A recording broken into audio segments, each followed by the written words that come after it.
con los laboratorios y pues la comprobación de lectura, que siempre sería para nuestro segundo parcial en la misma forma mecánica y temática que ustedes ya conocieron para nuestro primer examen parcial. Entonces vamos a retomar nuestra clase precisamente donde nos quedamos, donde explicábamos en su momento qué es la procesal, y vimos que la acción procesal pues, es poner en movimiento un órgano jurisdiccional, y en materia civil ponemos en movimiento ese órgano jurisdiccional a través de lo que conocemos como demanda. Entonces, aquí en nuestra diapositiva lo tenemos ya plasmado. La acción procesal se manifiesta en un proceso civil, ¿verdad?, de lo que conocemos como demanda. Entonces, tendríamos que crear una definición de demanda.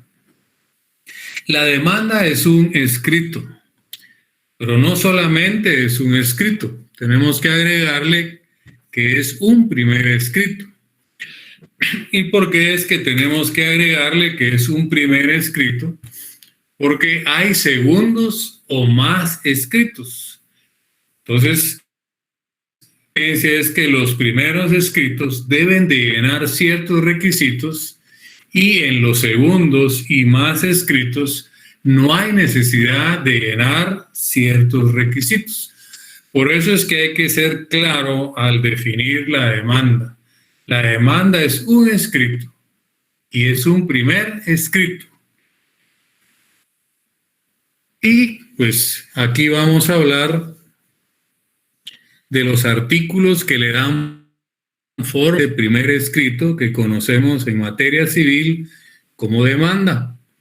Entonces, la definición más sencilla, más simple de una demanda es que la demanda es un escrito. Es un primer escrito por medio del cual se pone en movimiento un órgano jurisdiccional en materia civil. Esa sería la definición de demanda. Pues si viniese esa pregunta en su parcial o en algún laboratorio que nosotros dejemos para que ustedes se ejerciten. Entonces nos vamos a ubicar en esos artículos que le dan forma a un primer escrito, a una demanda. Quiero que tengan su Código Procesal Civil a la mano y le pongan pues alguna ceñita, algún asterisco a cada uno de estos artículos, que son los que le dan forma a ese primer escrito que se llama demanda. Primer artículo sería el 50, luego el 61, el 63, el 79, el 106, el 107 y el 108. Todos esos artículos del Código Procesal Civil y Mercantil. Y la diapositiva nos plasma más una estructura. Esa estructura la vemos en la siguiente diapositiva.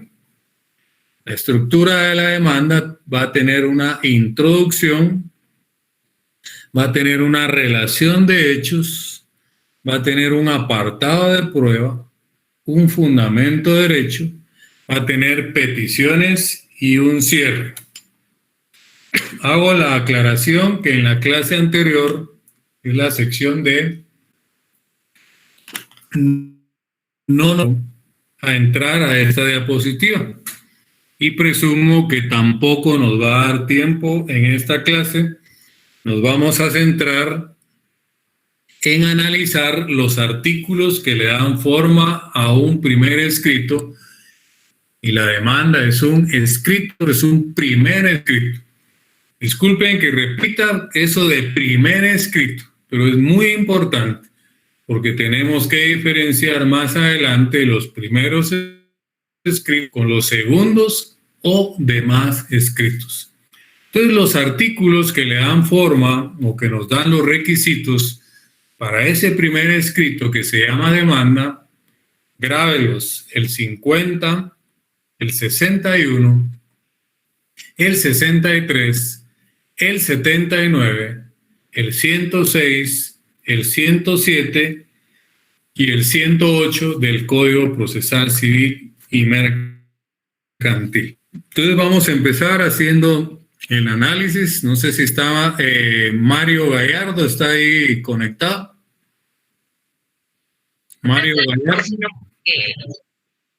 Sin saber el verdadero significado que tenía, ¿verdad? Como dijo el pastor, la declaración es algo muy especial, ¿vale? Que no se... Mario Gallardo, ¿está conectado? Licenciado, fíjese que me está indicando que no le sirve su micrófono. Bueno, María René Monterroso. María René Monterroso. Sí, licenciado, buenas noches.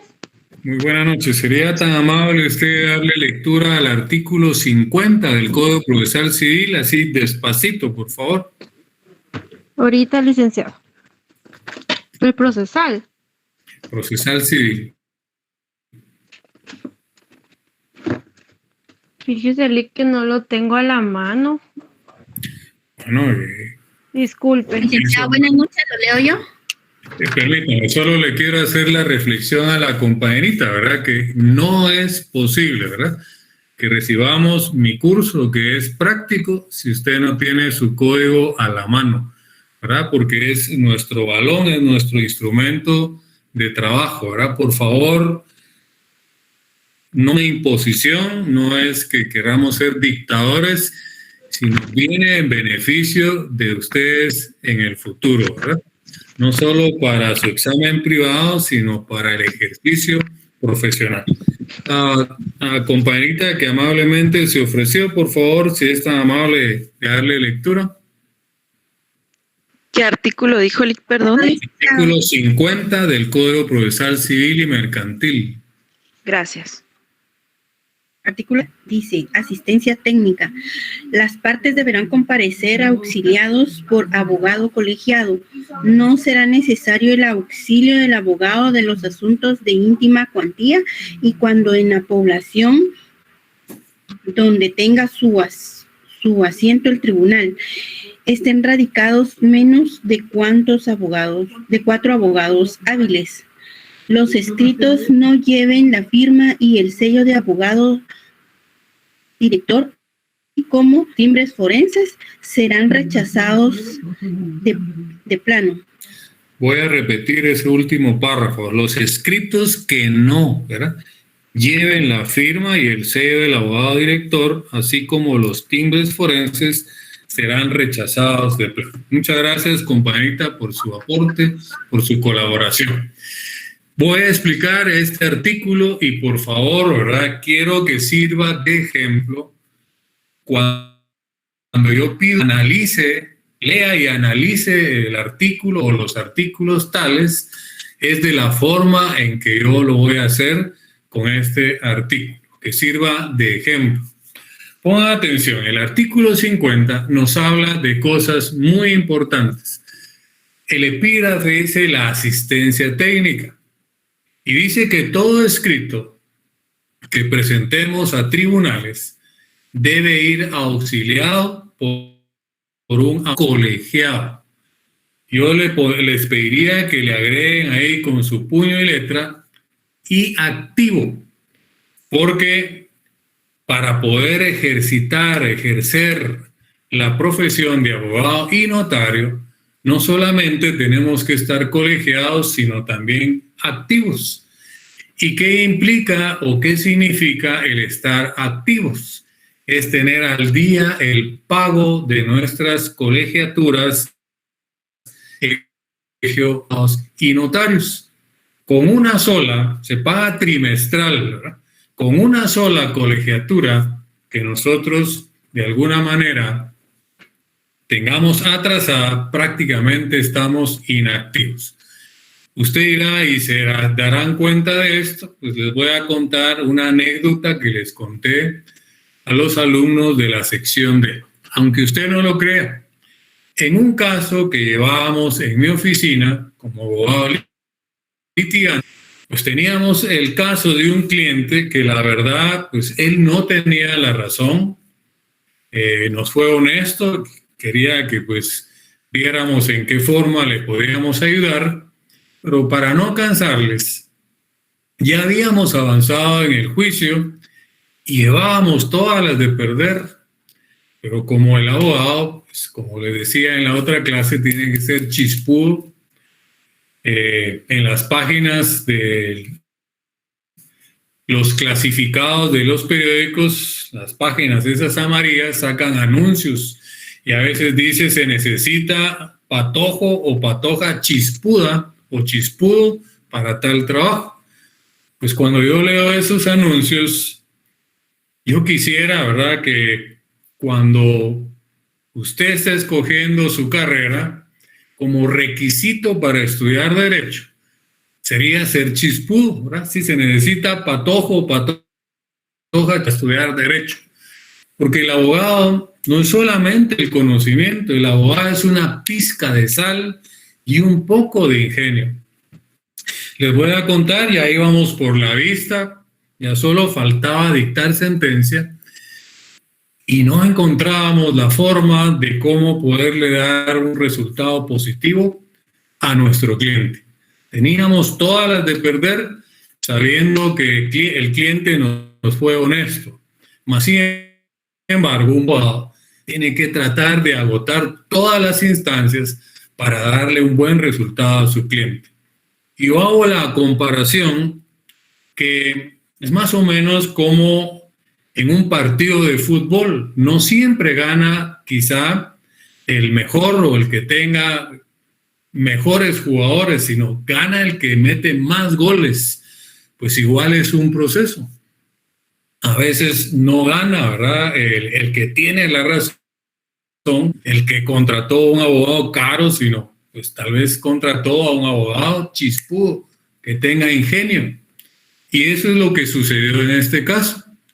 Se me ocurrió a mí preguntar o pedir una certificación del abogado que auxiliaba a la parte actora. O sea, yo era el abogado de la parte demandada.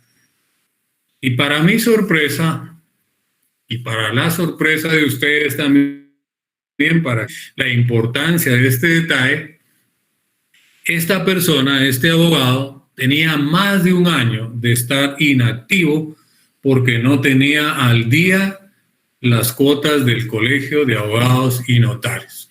Entonces pedí una certificación, una constancia, y la aporté al proceso. ¿Cuál fue el efecto? Que todo donde él había actuado, donde estaba su firma y sello, pues no tenía ninguna. Y de esa forma es que le dimos un buen resultado a nuestro cliente, no teniendo la razón, teniendo todas las de perder. Un pequeño detalle, un análisis, una buena interpretación, un chispazo, pues le dimos un buen resultado a nuestro cliente. Y lógicamente, pues eso significó que nosotros obtuviésemos buenos honorarios. Entonces, detalles más pequeños muchas veces son los más importantes. Quizá esto no lo van a preguntar en un examen parcial, en un final, ni en el privado, pero nos va a servir para el ejercicio profesional. Les voy a contar algo mucho más extremo. Dentro del trámite de un amparo, en una vista pública, nos la habían señalado para un viernes a las 10 de la mañana, me ocurrió igual, ¿verdad? Como ya me había funcionado en este caso con el abogado de la parte actora, se me ocurrió preguntar al Colegio de Abogados si los 5 magistrados de la Corte de Constitucionalidad estaban activos. Recuérdense que para ser juez, para ser magistrado de sala, de Corte Suprema, de la Corte de Constitucionalidad, requisito esencial es ser abogado colegiado, pero muchas veces hay quienes pues se pueden relajar o por negligencia y se les olvida pues realizar algún pago y tener al día su colegiatura en el Colegio de Abogados. para la gran sorpresa y de beneficio también para nuestro cliente en un amparo, 2 de los magistrados titulares que estaban presidiendo ese día el pleno en la vista pública no colegiados activos. Entonces, minutos antes de que terminara le dan a veces 15 minutos para que uno exponga en esa vista pública, que es oral, me saqué el as de la manga, ¿verdad? Y antes de concluir, señores magistrados, quiero ponerles a la vista y pedir que se incorpore al expediente del trámite de este amparo, que lamentablemente 2 de ustedes y que han venido firmando, incluso el que preside esta Corte de Constitucionalidad, que es el que firma todo lo que es el trámite con el secretario, no están activos. Y de esa manera, de igual forma, como les repito, un pequeño detalle me dio el triunfo en un asunto importantísimo donde se estaba de por medio mucho dinero. Entonces, los detalles más pequeños son los más importantes muchas veces. Y pues eso debemos de hacerle nosotros la anotación, y que existe una ley de colegiación profesional obligatoria. Entonces pongan ustedes ver y de alguna manera en su momento también estudiar y analizar esa ley, porque nos la pueden preguntar en el examen técnico profesional. Entonces ya descubrimos que en ese artículo 50, la asistencia técnica, que todo escrito que nosotros presentemos a tribunales debe ir auxiliado por un abogado colegiado, y ahora ya le agregamos nosotros, y activo. Recuérdense que nosotros descubrimos en nuestra clase aquella forma que se llama hermenéutica de interpretación de la ley, que es en base a su conjunto, en armonía, en sintonía y no aisladamente. Y aquí lo que estoy es integrar el artículo 50 con la ley de colegiación obligatoria. Más adelante lo voy a integrar con la ley del timbre forense, timbre notarial y también la ley del timbre fiscal o fiscales y su reglamento. Porque en la lectura que hizo la compañerita, lo voy a leer de nuevo detenidamente, dice: las partes deberán comparecer auxiliadas por abogado. Nosotros le agregamos activo y abajo le ponemos ver ley de colegiación profesional obligatoria. No será... Perdón, ¿sí? Perdone la interrupción. A esa parte se le podría agregar también, hacer una relación con el artículo 196 de la ley del organismo judicial, que dice calidad de abogado.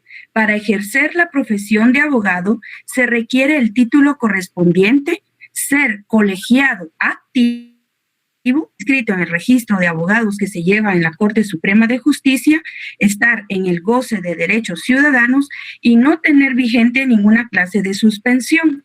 Ninguna autoridad judicial, administrativa o de otra índole puede limitar el ejercicio de la profesión de abogado, salvo que esté fundada en ley. Pero precisamente en este artículo hace la salvedad del colegiado activo.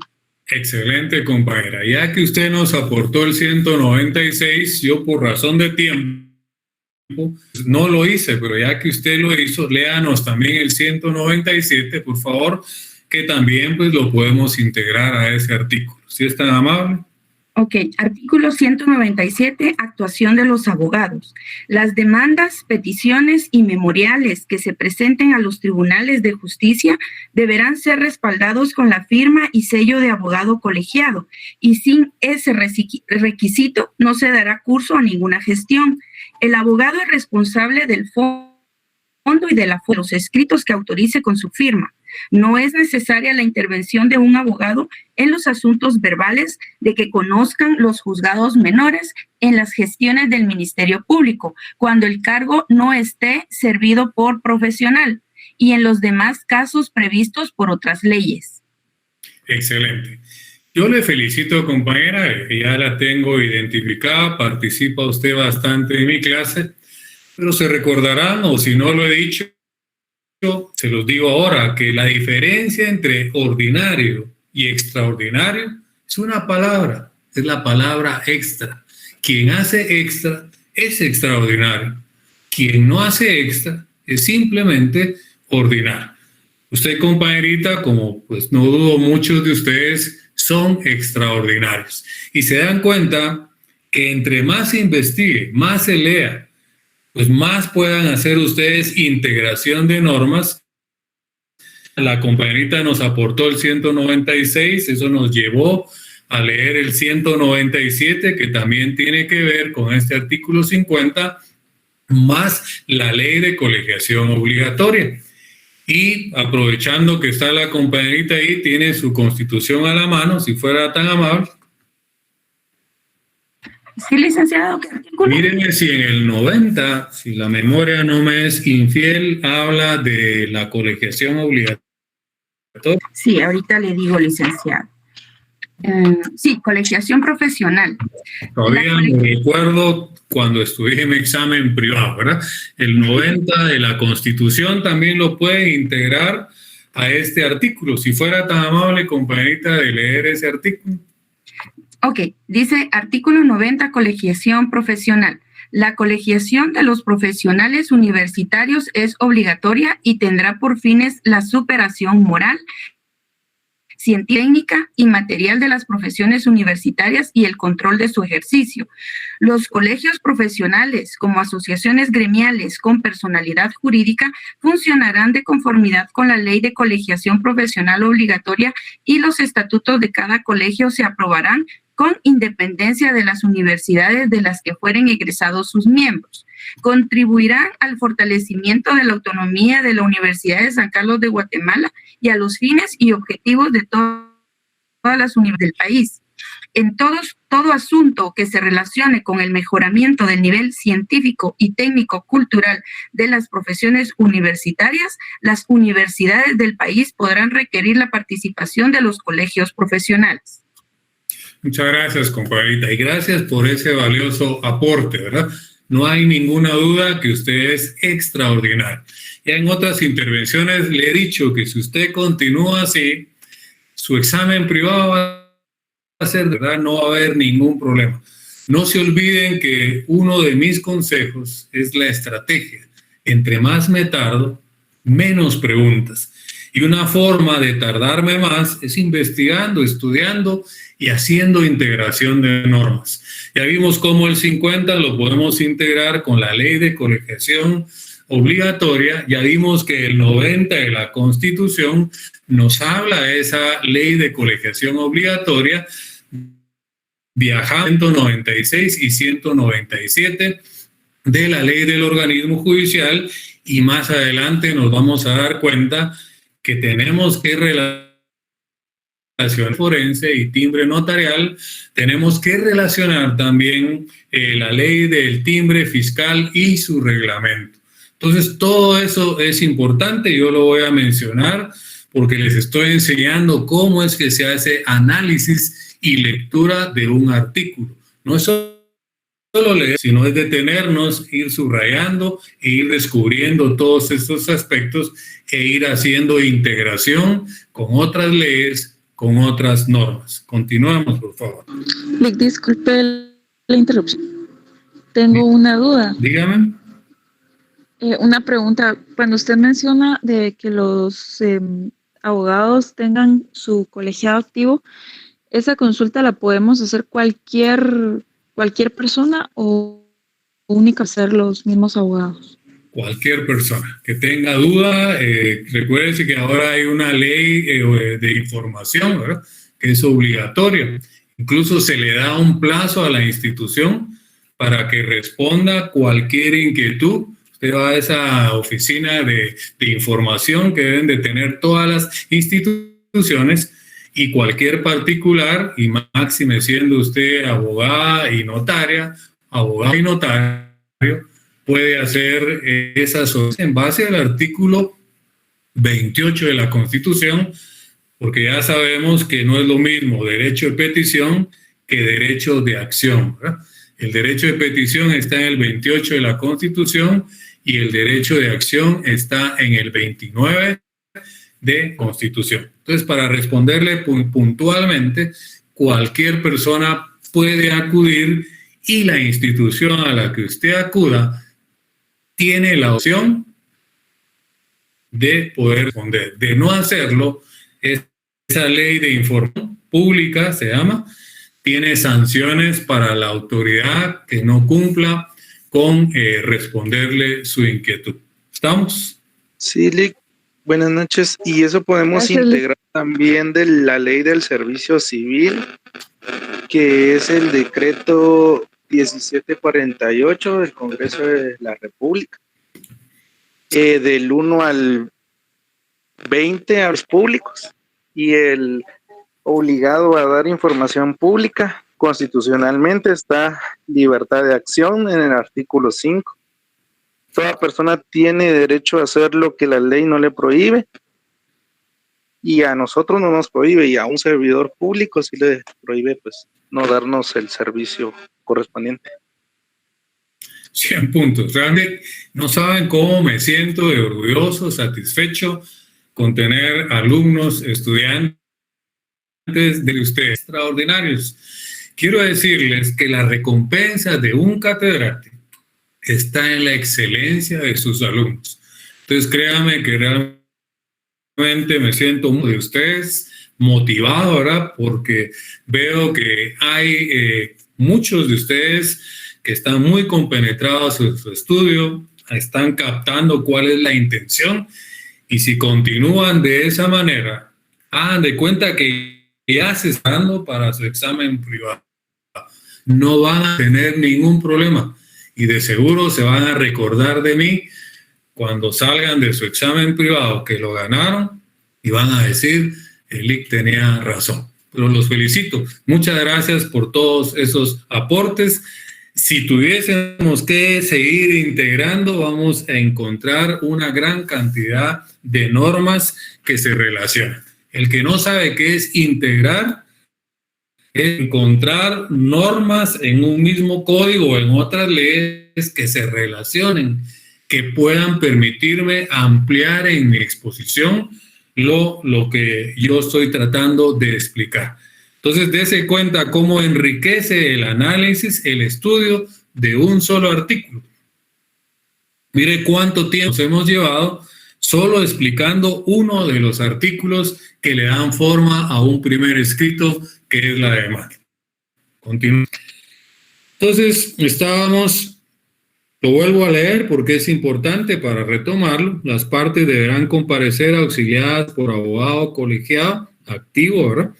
No será necesario el auxilio de abogado en los asuntos de ínfima cuantía, y cuando en la población donde tenga su asiento el tribunal estén radicados menos de 4 abogados hábiles.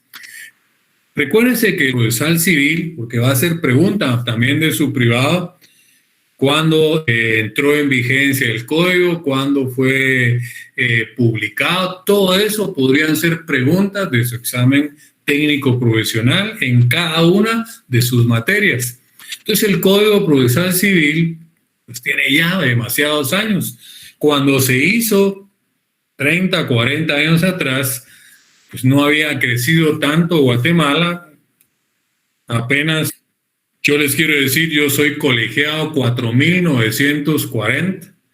Imagínense, en 300 años de historia de la facultad, solo habíamos como 4.000 y pico de abogados, hoy hay 30.000.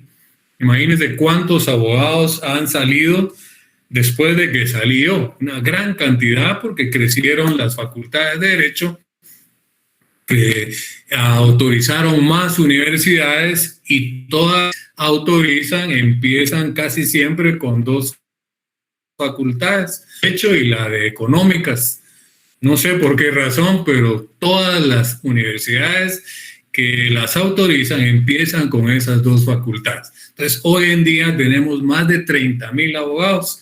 ¿En qué lugar, pónganse en Guatemala, en qué municipio, en qué departamento, no hay más de 4 abogados? Entonces, prácticamente eso ya no es utilizado. En el léxico jurídico se le llaman normas vigentes, ¿verdad? Porque están vigentes, no positivas. También es pregunta de examen privado. Una norma que está vigente, podemos decir que eso ya no es vigente, sigue vigente. Lo que no es ya positivo, ¿verdad? Porque las cosas han cambiado. Y cuando analicemos el artículo 79 más adelante, nos vamos a también que ahí hay otro ejemplo de una norma vigente que ya no es positiva. Pero continuemos con nuestro análisis. Entonces, prácticamente en toda la República de Guatemala, en los departamentos, en los municipios, ya hay más de 4 abogados hábiles. Pero quiero centrarme en este último párrafo del 50, porque aquí hay cosas muy importantes. Dice los escritos que no lleven la firma del abogado. La compañerita que nos aportó el 196, le pedí que leyera el 197 de la ley del organismo judicial, que nos dice que el abogado es el responsable de los escritos y que debe llevar firma y sello. Sin esos requisitos no serán admitidos los memoriales. Pero esta última línea habla también del famoso timbre forense, que hay una sentencia, anótenlo si no tienen la anotación, hay una sentencia de la Corte de Constitucionalidad que declaró solo el tema de los timbres forenses inconstitucional. Y les voy a explicar que esa sentencia tiene mucho sentido. Recuérdense que el timbre forense es un impuesto que paga el abogado. ¿Qué culpa tiene mi cliente? ¿Verdad? Imagínense que le dejé escrito porque su abogado no cumplió con ponerle el timbre forense. Ese es el primer punto que analizó la Corte de Constitucionalidad en la sentencia que dictó y que declaró inconstitucional. Dice así: no se rechazarán los escritos que no lleven timbre forense, ¿verdad? Y razona el por qué. Ahí está el por qué. Más adelante les voy a explicar otra razón, pero se les pondrá un previo. Dice, no se rechazarán los memoriales que no lleven timbre forense, para no afectar al cliente, ¿verdad? Se les pondrá un previo. ¿Qué quiere decir eso?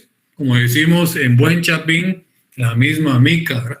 De todas maneras hay que ponerle timbre forense a los memoriales.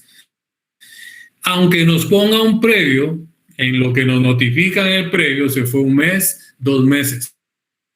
Cliente llamándome todos los días, mire, Lee, ¿cómo va mi proceso? ¿Cómo va mi proceso?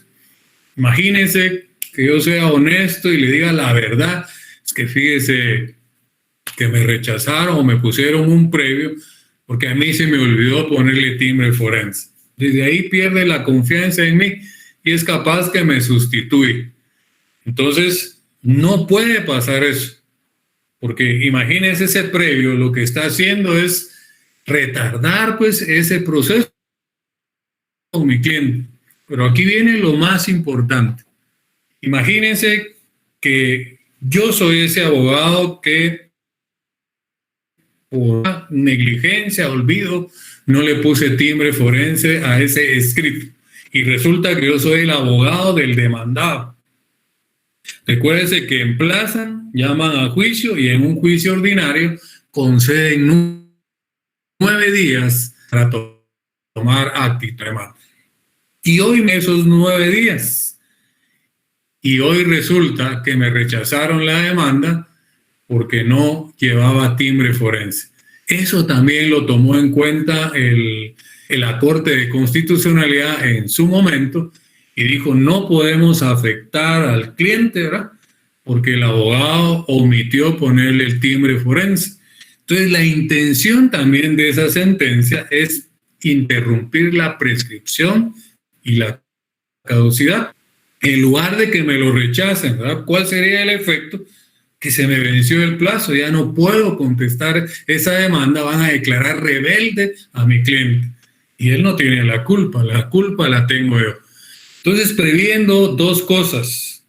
Primero, que no es culpa del cliente, es culpa del abogado. Y segundo, para no afectar al cliente, que se le venza un plazo sustantivo o procesal, ¿verdad? Entonces, esa sentencia lo que busca es interrumpir la prescripción.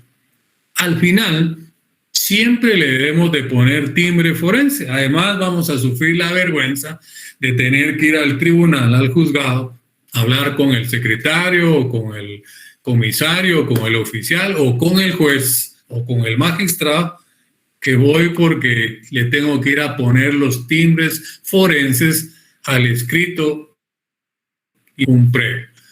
Claro que pues somos humanos, nos podemos equivocar, puede ser que se nos pase, pero igual, ¿verdad? De alguna manera podríamos sufrir alguna crítica y lamentablemente todo lo malo trasciende así.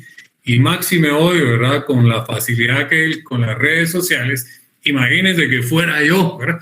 Imagínate quién vino aquí, ¿verdad? El licenciado Giovanni Orellana, y da clases de procesal civil y prepara y le tuvieron que poner un que no puso timbres forenses.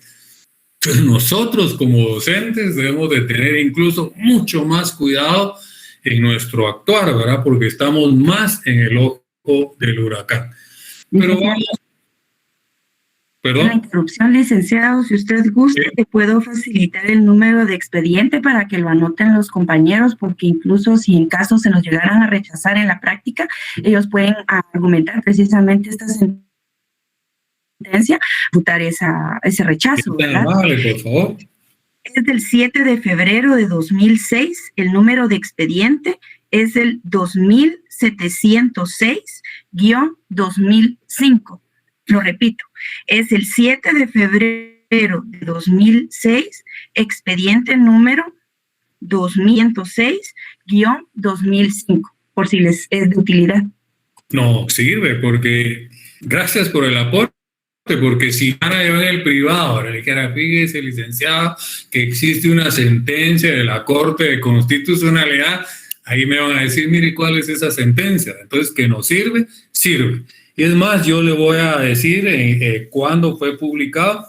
Fue publicado en el diario oficial el 18 de abril del mismo año, ¿verdad? Entonces, repitiendo lo que la compañerita dijo, sentencia de la Corte de Constitucionalidad de fecha 7 de febrero de 2006, publicada en el diario oficial el 18 de abril del mismo año, y el expediente es el 2706-2005. Entonces, muchas gracias de nuevo, compañerita, con su intervención. Enriquece, es un valioso aporte.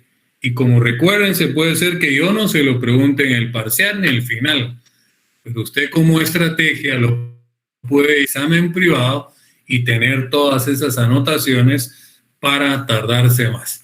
Entonces, lo importante que hemos señalado es que ya no se rechazarán los escritos que no lleven timbre forense, se le pondrá un previo.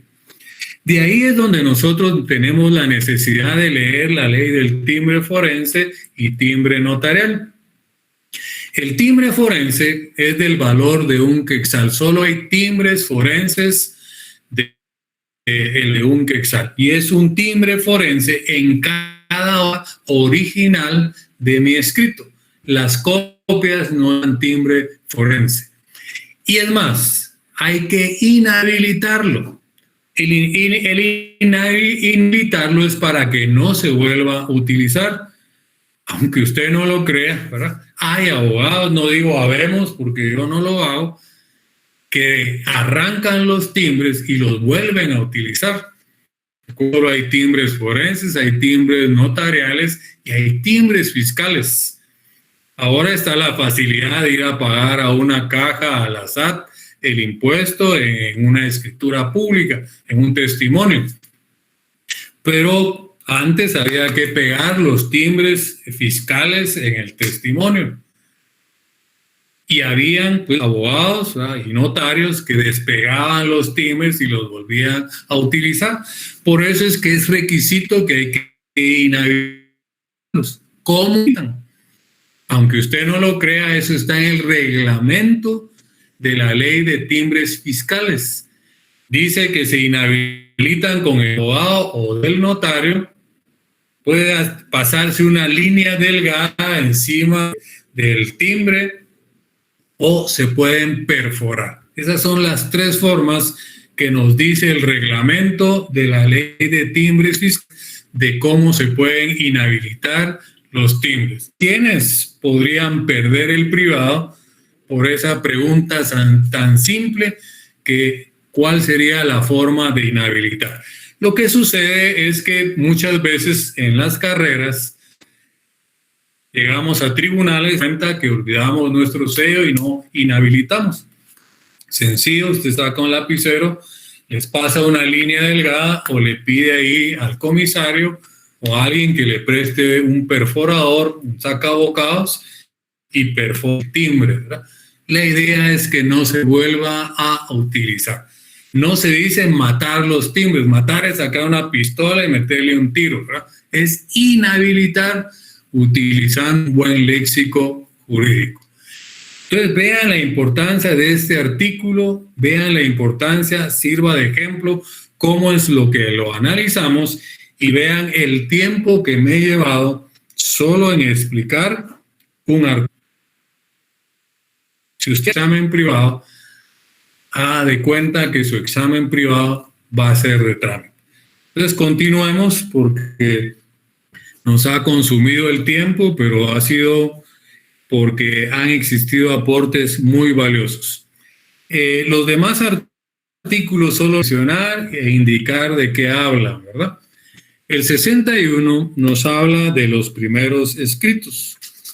Ahí principalmente vamos a encontrar los requisitos de introducción de un primer escrito.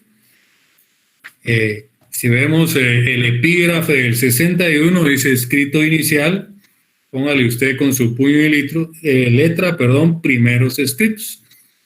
Ahí nos habla que la primera solicitud que se presente a tribunales deberá contener la designación del juez, nombres y apellidos completos del solicitante, numeral 3, la relación de los hechos, el 4, fundamento de derecho, etcétera, etcétera. Prácticamente el 61 nos da los requisitos de la introducción y de algunos otros apartados de la estructura de un primer escrito. Luego vamos al 63. El 63 nos habla de las copias. De todo escrito que nosotros presentemos a tribunales, tenemos que tantas copias como partes contrarias existan en un proceso. Y además, una copia extra, ¿verdad?, que nos servirá para autos. Por ejemplo, si es una parte, la parte contraria, tendríamos que acompañar una copia más una extra que nos pide la ley, que servirán para reponer autos. ¿Qué es la reposición de autos? Es cuando se extravía el expediente. Entonces planteamos nosotros un incidente de reposición de autos y esa copia, el 63, servirá para eso. La copia que nos sea a nosotros de recibido no lo menciona la ley, pero es lógico que el abogado tendrá que formar su propio expediente, pero no lo pone la ley como requisito. Entonces, usted presenta, es una parte contraria a una copia, más una extra que servirá para reponer autos, más la suya que no le exige la ley, que le va a sellar de recibido para llevar su propio expediente. Entonces vean también la importancia que tiene el artículo 63, les queda como tarea lectura y análisis obligatorio. Mi consejo es que se haga de leer por lo menos 10 artículos diarios, ¿verdad?, y empiece ya. Si usted no quiere que su estudio del privado sea eléctrico, y pasar 1 año, 2 años estudiando el privado, empiece ya. 10 artículos. Ahora que vienen las vacaciones de Semana Santa, a usted a una piscina, a una playa, llévese su constitución, llévese su ley del organismo judicial. Imagínese, el Código de Notariado tiene 112 artículos menos uno derogado, 111 artículos. Código de Notariado. Si leyera 10 artículos de notariado diariamente, ¿en cuántos días lo leería? En 10 días. Es nada. Entonces, hágase el propósito. Imagínese a estas alturas cuántas vueltas no le daría ya a usted al Código de Notariado si siguiera mi consejo.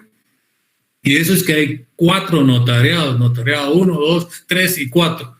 4 semestres, en 2 años, ¿cuántas veces no hubiese leído ya su Código de Notariado? Tiene 111 artículos, leyendo 10 diarios. Y recuérdese que notariado es un título que nos dan.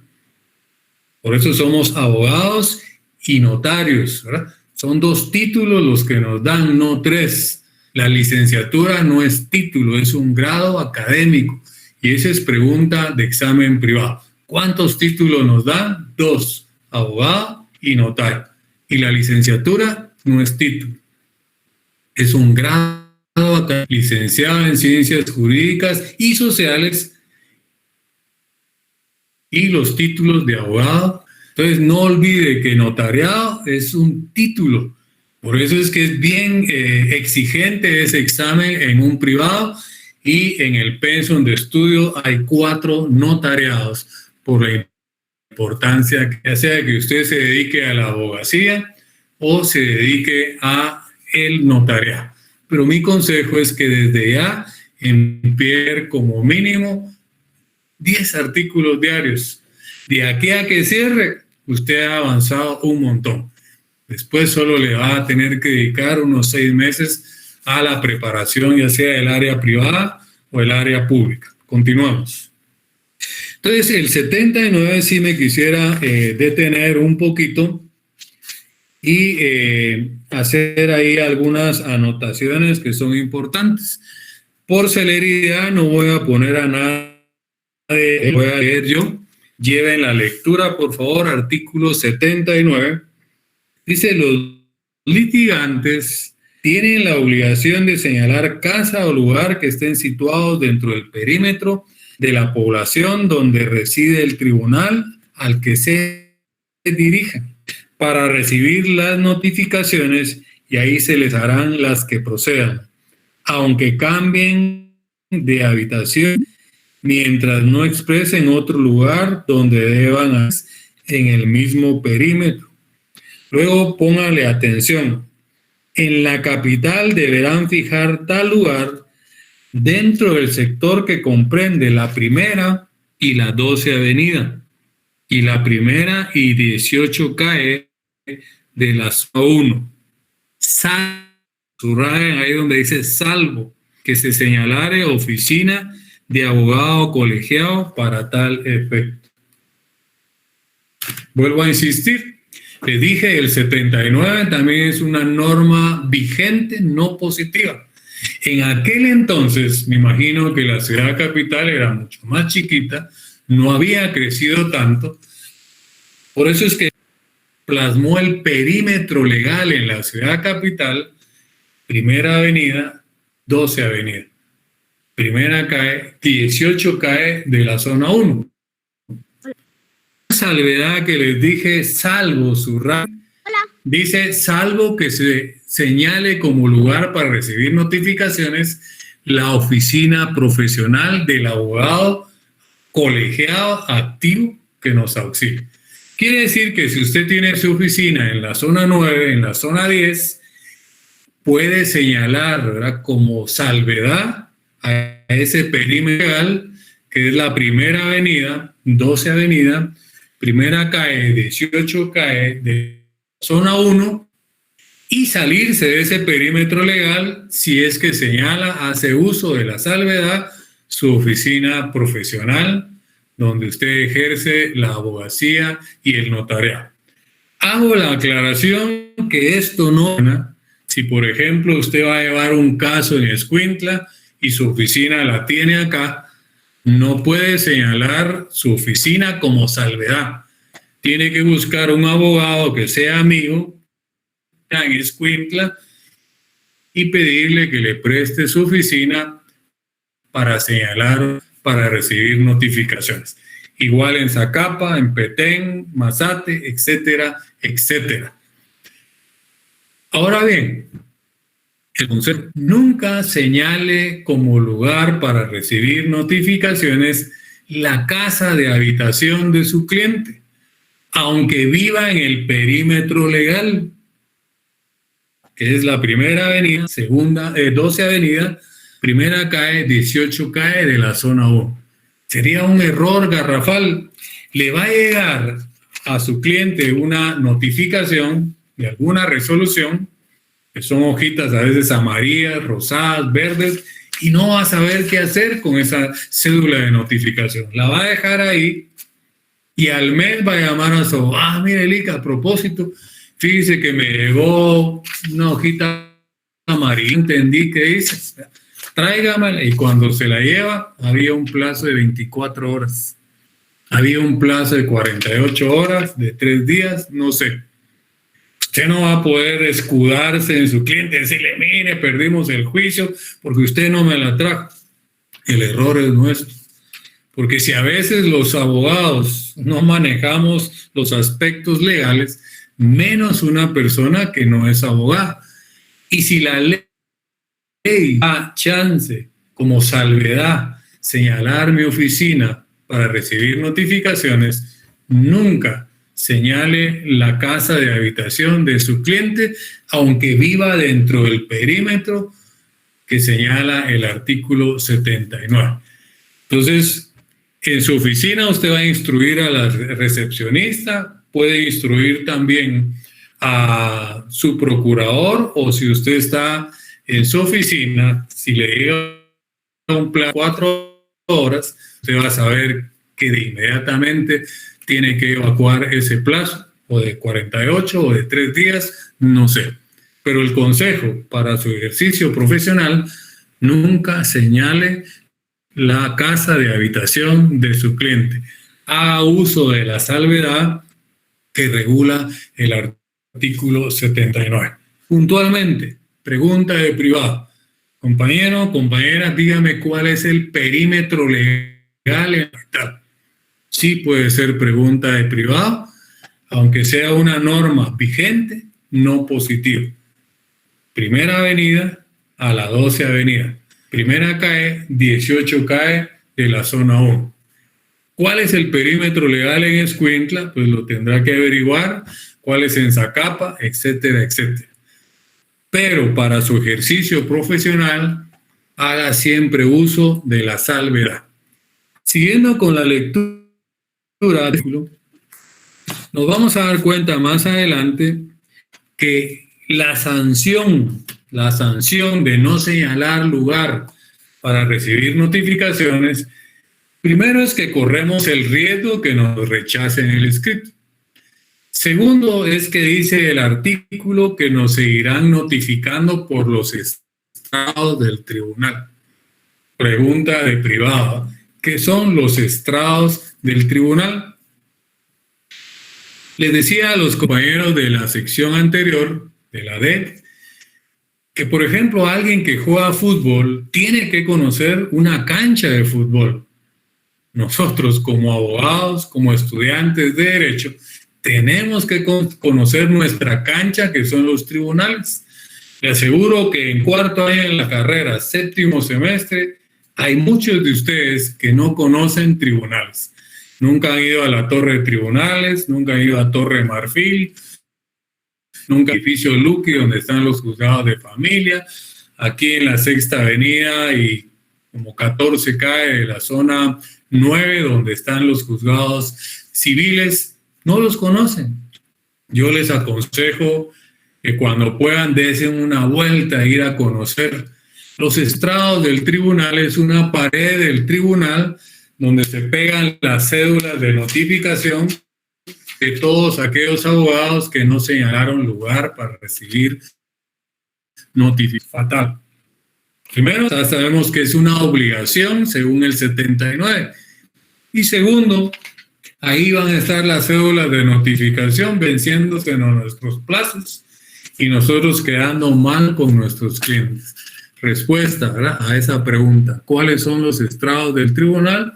Es una pared ahí en el tribunal donde pegan todas las cédulas de notificación de todos aquellos abogados que no cumplieron con el artículo 79.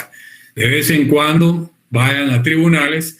Si tienen algún amigo, compañero que trabaje en tribunales o esté haciendo una pasantía, váyanlo y que le explique cómo están conformados los juzgados.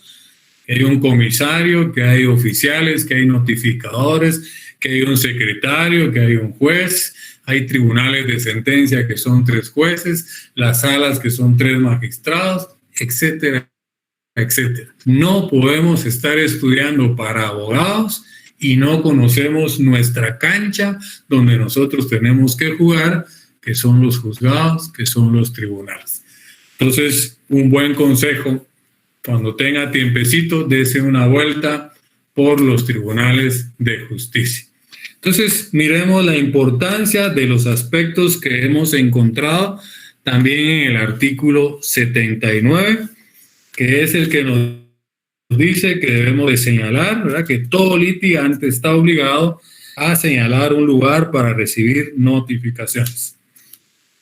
Hay un perímetro legal, nos explica el perímetro legal en la ciudad capital y más adelante nos habla de los estrados del tribunal. Ya explicamos qué son esos famosos estrados. Entonces, siguiendo con los artículos que le dan forma, 106, el 106 prácticamente nos da ya la estructura de los primeros escritos.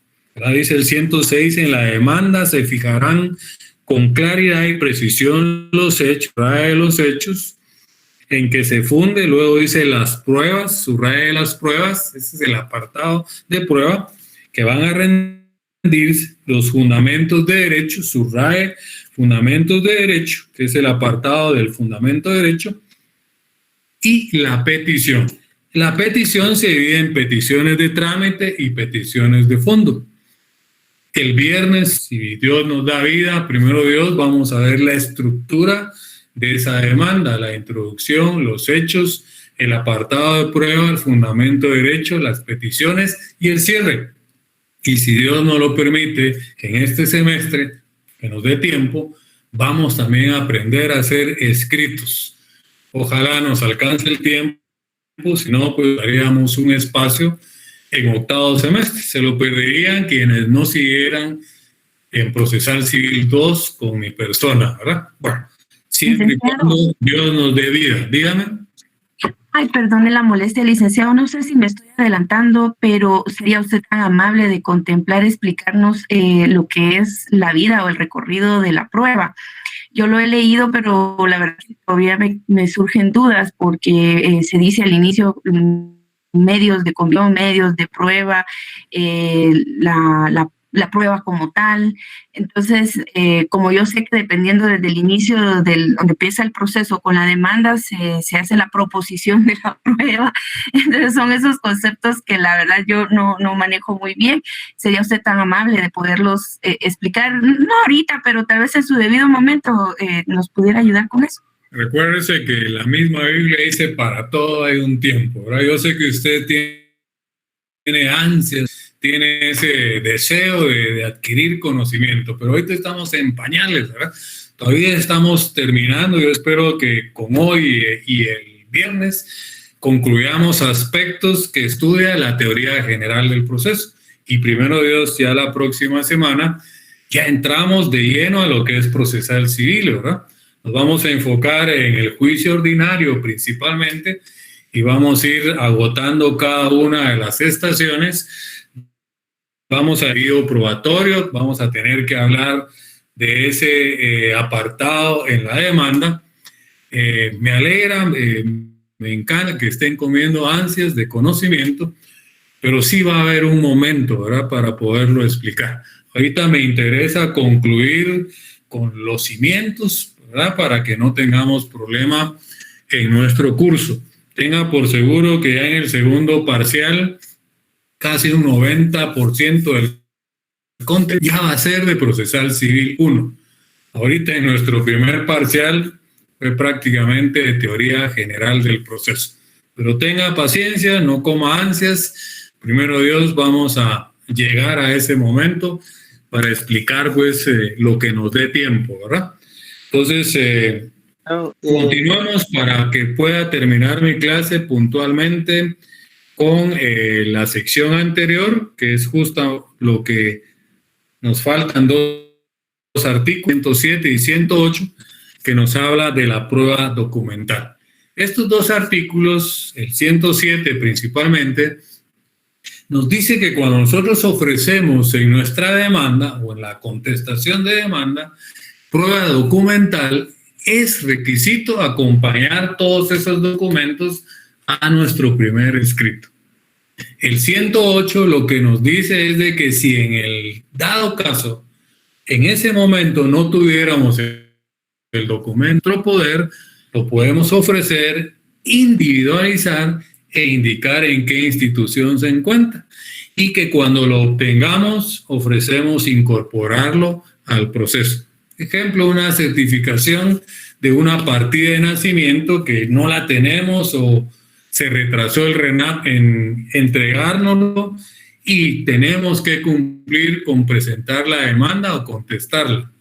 Entonces el 108 lo que nos dice es que podemos ofrecer, individualizar e indicar en qué institución se encuentra, por qué es que no lo tenemos y cuando lo obtengamos, pues ya nos abrió la puerta para poderlo incorporar al proceso.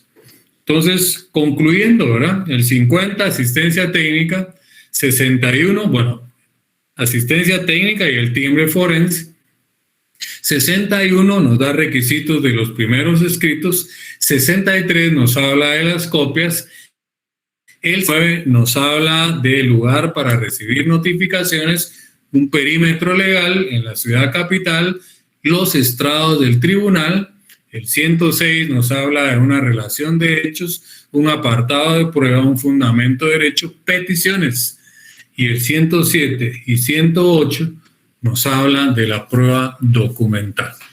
Entonces, de esa manera, aunque nos pasamos algunos minutos, en la clase anterior también nos extendimos unos minutos, pero vamos de la mano, ¿verdad? Porque me gusta llevar a la D y a la C al mismo nivel, porque es el mismo examen que les pasamos a las dos secciones. No puedo hacer un examen para una sección y un examen para otra sección. Por eso me gusta llevar a las dos secciones al mismo nivel.